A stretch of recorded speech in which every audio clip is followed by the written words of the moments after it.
Assalamualaikum warahmatullahi wabarakatuh. Selamat siang semuanya. Hari ini Ibu akan membahas tentang materi kita selanjutnya di akuntansi keuangan lanjutan.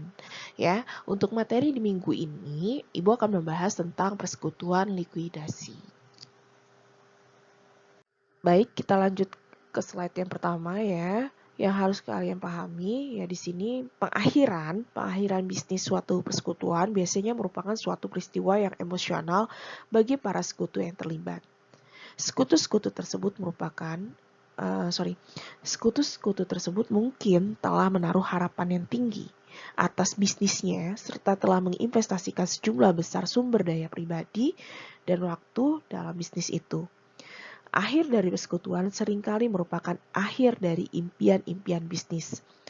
Para akuntan biasanya mendampingi proses likuidasi dan harus mengakui hak-hak sah dari sejumlah besar pihak yang terlibat dalam persekutuan.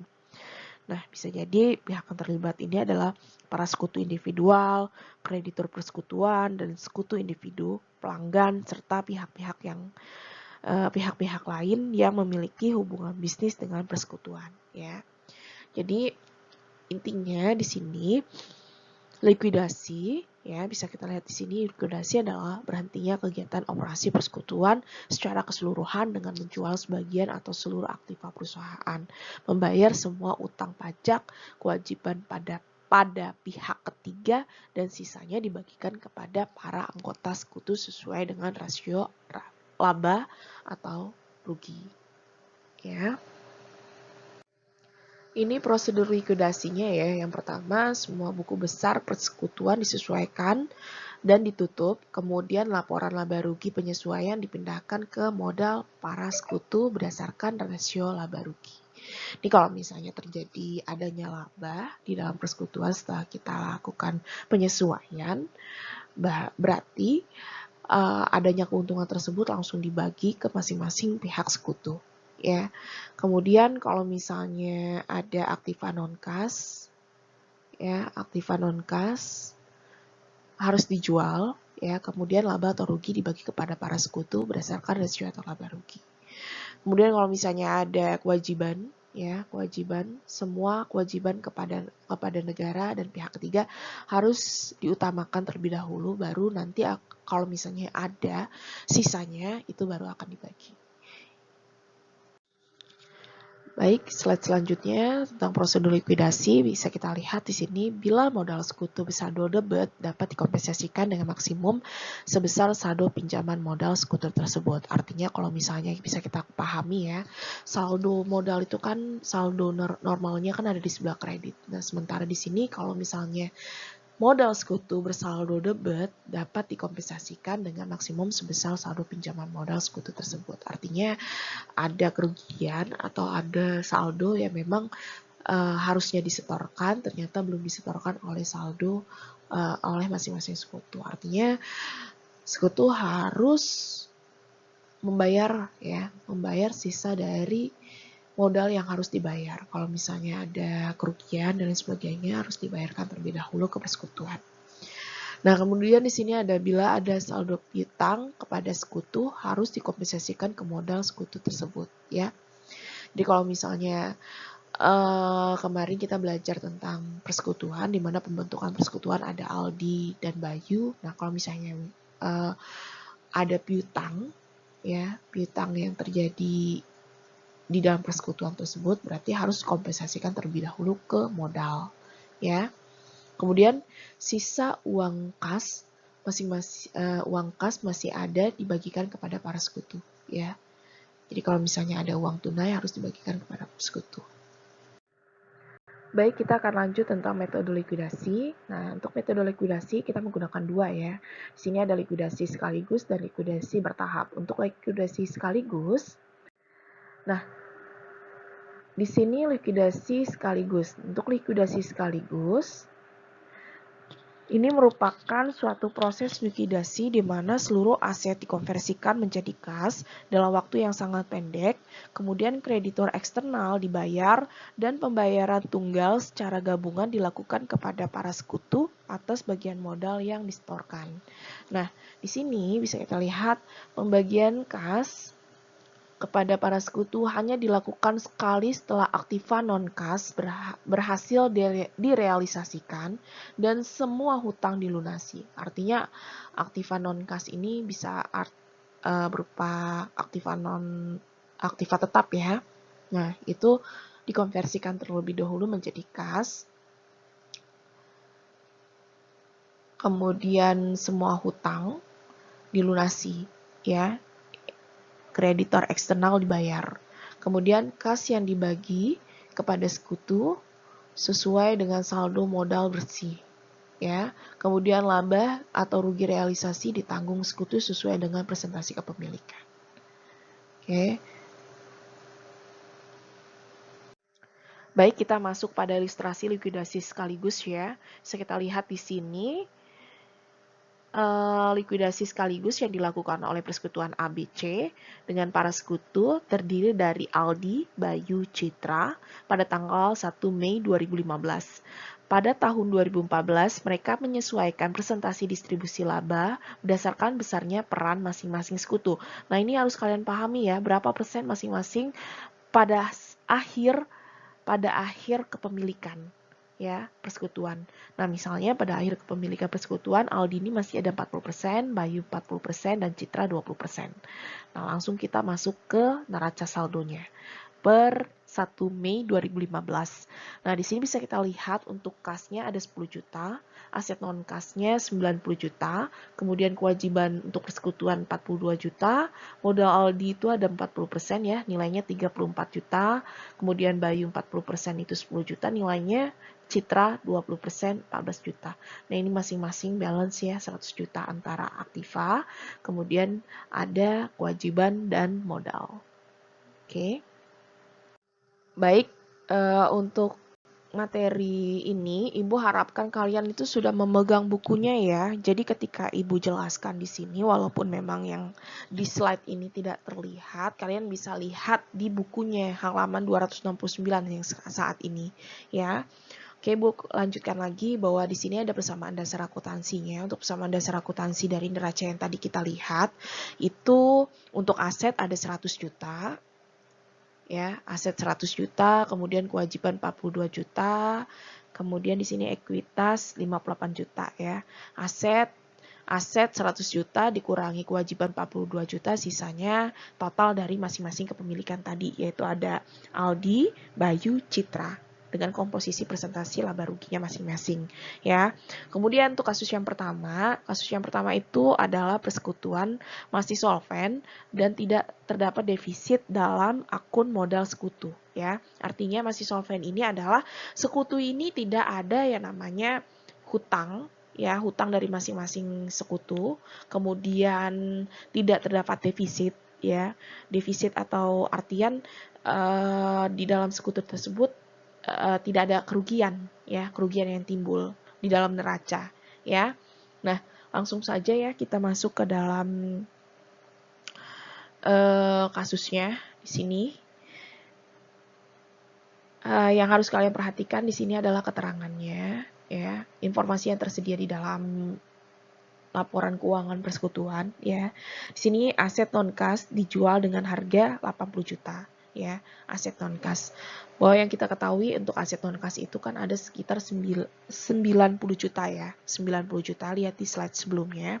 90 juta pada tanggal 1 Mei ya. Jadi pada tanggal 1 Mei 2015 ini aset ini dijual dengan harga 80 juta. Artinya ada kerugian sebesar 10 juta. Nah, kreditor eksternal dibayar sebesar 42 juta ya, kewajiban ya, 42 juta pada tanggal 20 Mei dan sisa kas sebesar 48 juta didistribusikan kepada masing-masing sekutu pada tanggal 30 Mei 2015. Nah, langsung saja kita masuk ke observasi penting lainnya yang tersedia di persekutuan ini. Yang pertama, kalian harus lihat saldo sebelum likuidasi diperoleh dari neraca saldo pada tanggal 1 Mei 2015. Kemudian kerugian sebesar 10 juta. Ya, kerugian tersebut nanti didistribusikan langsung kepada akun modal para sekutu sebesar 10 juta itu ya. Kemudian kreditor eksternal dibayar sebelum didistribusikan kas kepada para sekutu. Artinya sebelum kita membagi-bagikan laba tersisa di dalam persekutuan, alangkah baiknya dan memang harus kewajiban tersebut harus dibayar, ya. Kemudian pembayaran kepada sekutu dilakukan dengan saldo modal kredit, ya. Saldo modal kredit yang tersedia berapa, kemudian nanti presentasinya disesuaikan dengan presentasi laba dan rugi, ya. Bisa kita lihat di sini di tabelnya, ya. Tabel, nanti kalian buat seperti ini ya tabelnya. Kemudian di sini ada saldo sebelum likuidasi 1 Mei. Nah, kalian buat di sini kas, aset non kas. Ini kan aset ya. Sorry, ini aset. Ini kewajiban. Ini modal. Ya. Oke, ini persamaan dasarnya. Aset sama dengan kewajiban plus modal, ya. Jadi nanti kalian buat modalnya, buat bagiannya seperti ini tabelnya. Kemudian bisa kita lihat untuk per 1 Mei itu untuk yang aset yang tersedia ada kas senilai 10 juta, kemudian ada aset non kas senilai 90 juta. Kemudian kewajibannya ini ada 42 juta, kemudian ada Aldi ya untuk modalnya 34 juta, Bayu modalnya 10 juta, Citra modalnya ada 14 juta. Ya. Kemudian kita lihat informasinya yang kedua. Kerugian sebesar 10 juta didistribusikan langsung kepada akun modal para sekutu. Artinya di sini. Ya. Artinya di sini bisa kita taruh penjualan aset dan distribusi kerugian sebesar 10 juta. Nah, 10 juta. Tulis di sini. Berarti kalau misalnya penjualan, kas bertambah, aset berkurang, ya. Aset non kas ini berkurang 90 juta karena memang dijualnya kan 80 juta, berarti kasnya bertambah 80 juta. Nah, kemudian aset non kas tulis 90 juta di sini. Ya, sebagai kerugian. 90 juta berkurang, jadi habis ya. Sementara kas bertambah, 80 juta dapat uang tunai dari penjualan aset, kemudian ditambah dengan kas yang sebelumnya, jadi ada total 90 juta. Ya. Kemudian di sini kewajiban tetap 42 juta turun. Nah, selisih tadi yang 10 juta, ya karena kerugian tersebut adalah 10 juta, berarti harus dibagi-bagikan berdasarkan presentasi dari masing-masing modal. 10 juta untuk Aldi 40%, berarti 4 juta, Bayu 40%, sama 40 juta, Citra 20%, berarti 2 juta. Sorry, 4 juta, 4 juta, 2 juta. Ya. Kemudian di sini kalian jumlahkan kas 90 juta, aset habis karena sudah dijual, kewajiban masih tersedia 42 juta. Untuk modalnya yang tadinya 34 juta karena dikurangi dengan kerugian tadi, sisanya 30 juta ya, harus didistribusikan sama rata berdasarkan presentasi laba dan rugi. Kemudian Bayu modal awalnya 10 juta, terbentuklah dikurangi 4 juta, jadi sisanya 6 juta. Kemudian untuk Citra, dari modal awalnya 14 juta dikurangi 2 juta, jadi sisanya sekitar 12 juta. Nah, kemudian ada pembayaran kreditor, ini harus dibayar senilai 42 juta. Berarti kasnya dikurangi ya, dari 90 juta dikurang 42 juta, hasilnya sisanya 48 juta untuk kas. Begitu juga dengan Aldi, dengan kewajiban di sini 42 juta, berarti habis ya, karena memang kan kita membayar kewajiban. Ya, turun semua modalnya. Nah, kemudian di sini yang terakhir adalah pembayaran sekaligus kepada para sekutu. Sisa 48 juta. Nah, 48 juta itu didistribusikan semua kepada para sekutu. Ya, ini. Kalau yang kita menggunakan sekaligus. Baik, maka selanjutnya kalian bisa lihat di sini ya untuk penjurnalannya. Untuk jurnal tanggal 15 Mei 2015 berarti kas bertambah senilai 80 juta. modal berkurang di sebelah kredit itu sebesar 4 juta miliknya Aldi. Kemudian modal berkurang milik Bayu 4 juta. Modal berkurang miliknya Citra 2 juta. Nah, untuk aset non-kasnya 90 juta. Ya. Kemudian untuk 20 Mei 2015 karena dibayar ya kewajibannya, berarti kewajiban berkurang di sebelah kredit sebesar 42 juta ya. Kemudian kas berkurang di sebelah debit itu senilai 42 juta. Nah, untuk tanggal 30 Mei 2015 karena memang dibayarkan masing-masing kepada pemilik modal, berarti modal itu berkurang dikirim ke Aldi sebesar 30 juta ya. Kemudian Bayu senilai 6 juta dan Citra 12 juta. Berarti kas ya, kas berkurang sebesar 48 juta. Jadi ini ya jurnalnya untuk likuidasi sekaligus. Untuk kasus yang kedua bisa kita pahami bahwa persekutuan masih solven, ya artinya bisa membayar hutangnya. Kemudian timbulnya defisit daripada akun modal sekutu. Nah bisa kita lihat di sini. Defisit tersebut dapat dihilangkan melalui salah satu cara ya. Yang pertama, para sekutu menginvestasikan kas atau aset lain untuk mengeliminasi defisit modal, kemudian defisit modal sekutu didistribusikan kepada sekutu yang lain berdasarkan rasio pembagian laba rugi yang terjadi ya. Bisa saya lihat di sini langsung saja ya. Nih, pendekatan yang digunakan bergantung pada kondisi solven sekutu yang mengalami defisit modal. Sekutu yang secara pribadi masih solven dan memiliki kekayaan bersih untuk mengeliminasi defisit modal harus melakukan investasi tambahan pada persekutuan untuk menutupi defisit tersebut. Ya, jadi agar kalian paham, langsung saja masuk ke kasusnya ya. Pertama kita bisa lihat di sini ada beberapa poin-poin penting yang harus kalian perhatikan. Yang pertama, laporan keuangan pribadi ketiga sekutu tersebut adalah sebagai berikut. Nah, untuk aset pribadi, ya, ini miliknya Aldi 150 juta, Bayu 12 juta, Citra 42 juta. Nah, keburukan dari persekutuan itu sendiri adalah apabila kalau misalnya kita mengalami kerugian, artinya kalau kerugian yang ada di dalam persekutuan itu tidak bisa diselesaikan oleh masing-masing sekutu, tidak bisa diselesaikan di dalam persekutuan. Artinya kerugian tersebut harus ditanggung oleh masing-masing harta pribadi di dalam masing-masing sekutu. Ya, paham nggak? Jadi gini, keburukan dari persekutuan adalah apabila persekutuan tersebut mengalami kerugian, harta yang ada di dalam harta pribadi masing-masing pemodal itu ikut-ikutan juga terkena. Ya, jadi kalau misalnya di sini pada saat pembentukan wajib untuk para masing-masing sekutu itu mengungkapkan harta pribadinya ya. Seperti Aldi ini harta pribadinya ada 150 juta. Kemudian Bayu ada 12 juta untuk aset pribadinya. Citra 42 juta. Kemudian ada kewajiban pribadinya ada sekitar 86 juta ya. Artinya masih ada lah kekayaan bersihnya si Aldi ini sebesar 64 juta.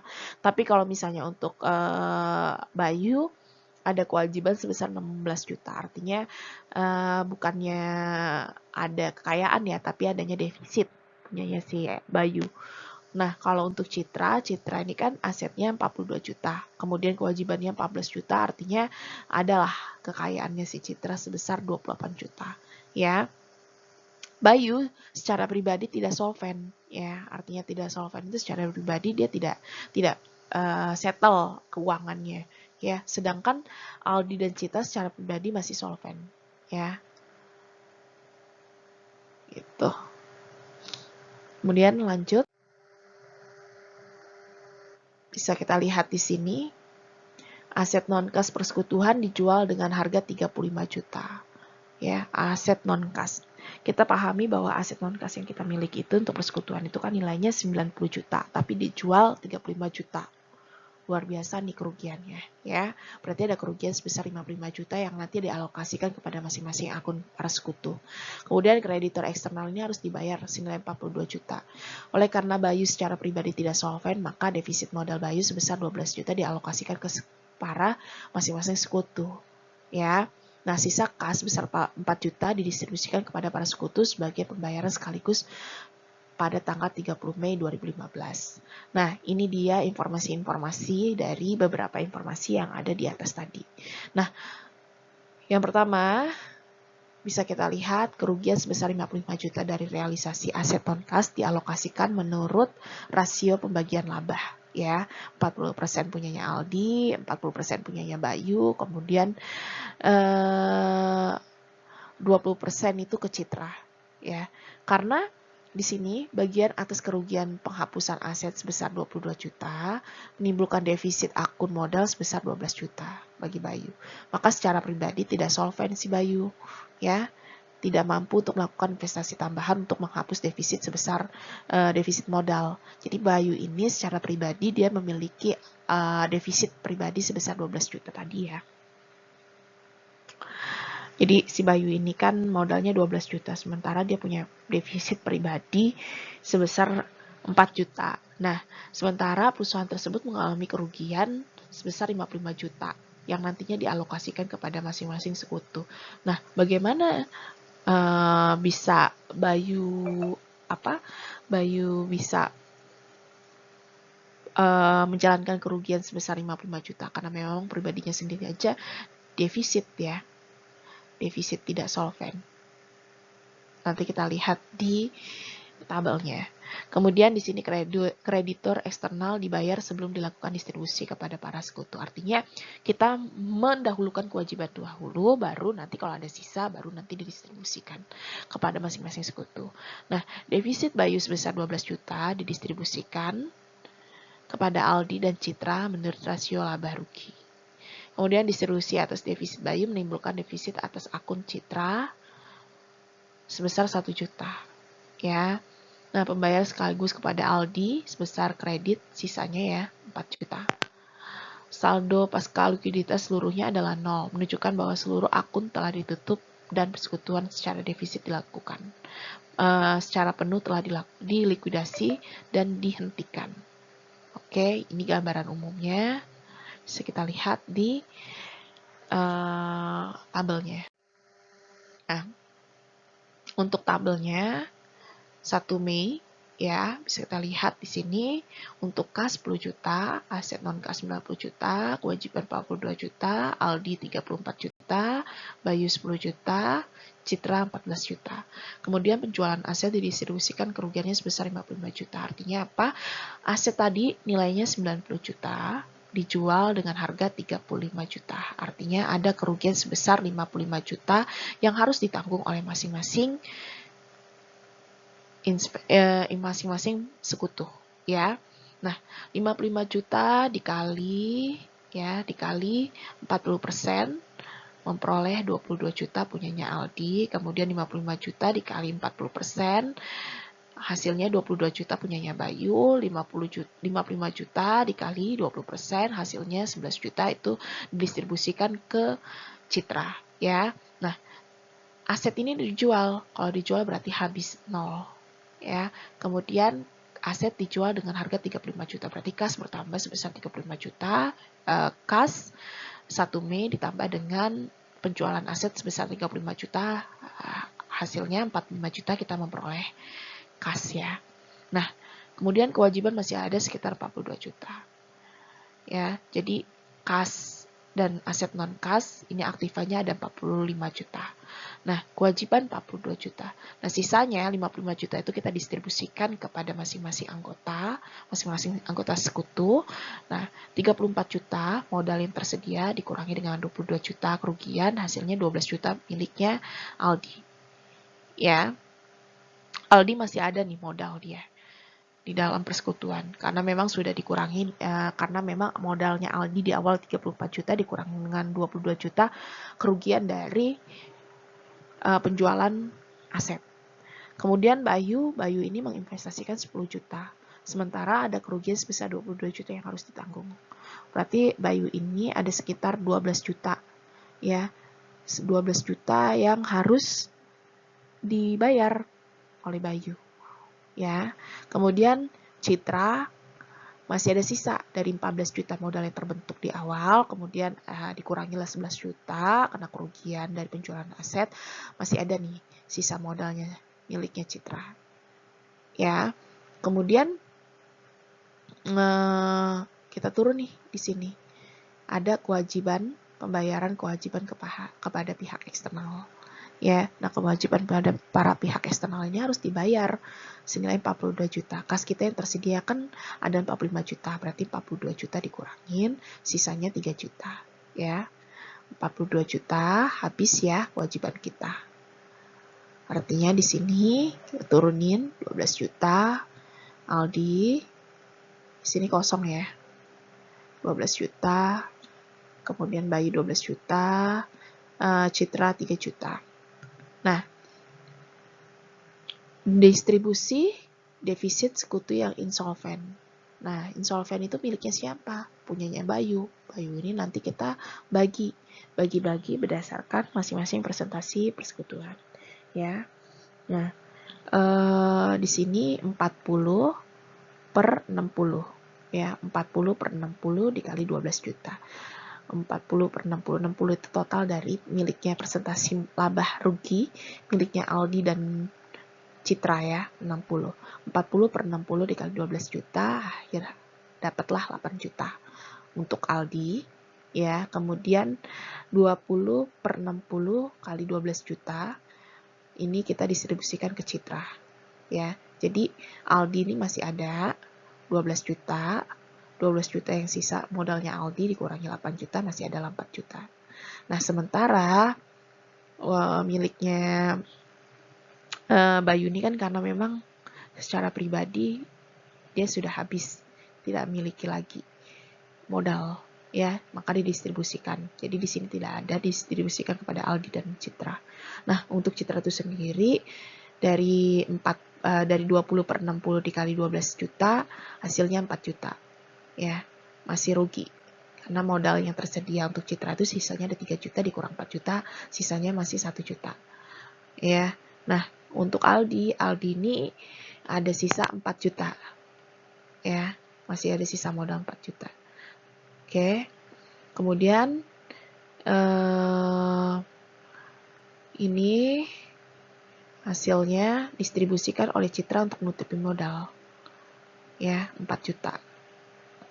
Distribusikan, masih ada sisa 1 juta distribusikan, berarti kasnya tersedia 4 juta. Karena Citra itu mendistribusikan dalam bentuk uang tunai, kas ya. Karena kalau misalnya bisa kita lihat di sini, di laporan pribadinya itu Citra itu ada sekitar 28 juta. Artinya, kan saya sudah bilang sama kalian bahwa persekutuan ini, kalau misalnya ada kerugian yang ditanggung secara proporsional sekutu, dan sekutunya itu, masing-masing sekutu itu ketika dia melaporkan harta pribadinya ternyata masih ada kekayaannya, berarti harus ditanggung secara pribadi, itu kerugiannya. Ya, kerugian dari masing-masing persekutuan ini, ya, dari persekutuan ABC. Jadi ketika pertama dibentuk harus melaporkan jumlah aset kekayaan pribadinya. Jadi kalau misalnya terjadi apa-apa di dalam persekutuan, mengalami kerugian, aset di dalam pribadi masing-masing sekutu ini mengalami yang namanya harus dikeluarkan untuk melunasi kerugian yang ada. Nah, contohnya seperti Citra tadi. Citra ini ada 1 juta nih yang harus ditanggung. Artinya Citra ini harus mengeluarkan uang 1 juta secara cash untuk menutupi kerugian di dalam sekutu tersebut. Ya. Nah, berarti Citra mengeluarkan cash 1 juta, dicatatlah di dalam persekutuan itu sebagai modal bertambah di dalam Citra. Modal bertambah untuk menutupi kerugian, ya. Distribusi Citra untuk menutupi modal defisit sebesar 1 juta, berarti ada 4 juta. Ya. Nah, pembayaran sekaligus kepada sekutu sisalah 4 juta. Nah, 4 juta itu yang nanti akan diterima oleh Aldi. Begini perhitungannya. Ya.